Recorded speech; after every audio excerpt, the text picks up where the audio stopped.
Hello there. I'm a day late reviewing 1987's Radio Days. Radio Days is Woody Allen's ode to music he grew up listening to and how important the radio was during his youth. The film is semi-autobiographical in that it's about a number of stories inspired by things that happened to him and things that he heard about while growing up in New York in the 30s and 40s. Now, Radio Days is a joy for me. It invokes strong feelings of nostalgia, which is odd as I didn't grow up in the 30s or the 40s. No, I'm a child of the 70s and 80s. But I did watch a number of movies from the 30s and 40s when I was a young child. I remember watching Tom Hatton host the Family Film Festival on KTLA TV during the weekends. He would sit next to a projector and tell stories about the movie's production before starting the movie, and then when coming back from commercials. He was my gateway to the Hope and Crosby road pictures. And I was fortunate enough to live in broadcast distance of KMDY Radio, the only radio station in the 80s to be broadcasting comedy, or at least that was their claim. They played the clean stuff from Rodney Dangerfield, Robin Williams, George Carlin, Bob Newhart, and the like. But at night, they would play episodes of The Jack Benny Show, The Great Gildersleeve, and others from the 30s and 40s. And I grew to love the Jack Benny radio program. The power of radio that is lacking in film or TV is that radio makes you use your imagination. TV and film spoon-feed you everything. We see what someone looks like, how they're dressed, how tall or short they are, how handsome or ugly. You see the environment around them, what their car looks like, or what their house looks like. But on radio, it's up to your imagination to fill in those details.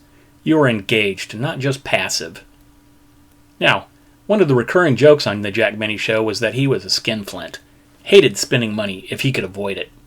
And to protect his money, he had a vast underground vault that had a moat with a drawbridge to cross, a number of traps, and a guard. Listening to the journey on the radio, you could conjure up all sorts of images in your mind about what was happening.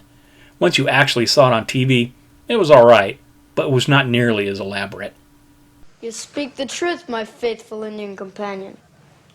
If you doubt the power of storytelling on radio, just listen to the thing on the Fourble board. It's a nice creepy half hour for you. A link is in the description. Excellent! Which brings us back to the movie about Radio Days.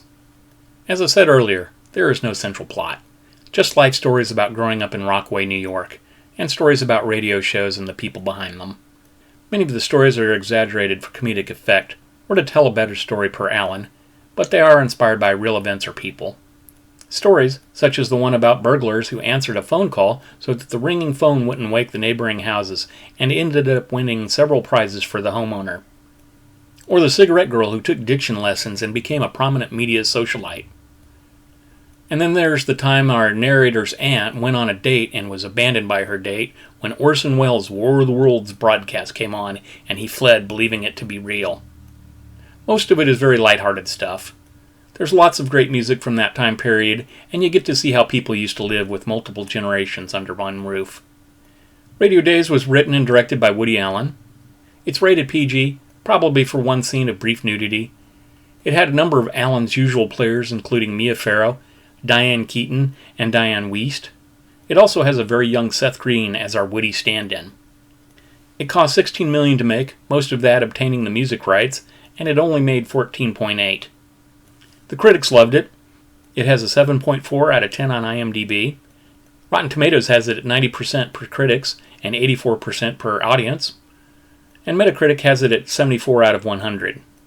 The movie does end on a somewhat melancholy note. I never forgot that New Year's Eve, when Aunt Bee awakened me to watch 1944 come in. And I've never forgotten any of those people, or any of the voices we used to hear on the radio. Although the truth is, with the passing of each New Year's Eve, those voices do seem to grow dimmer and dimmer.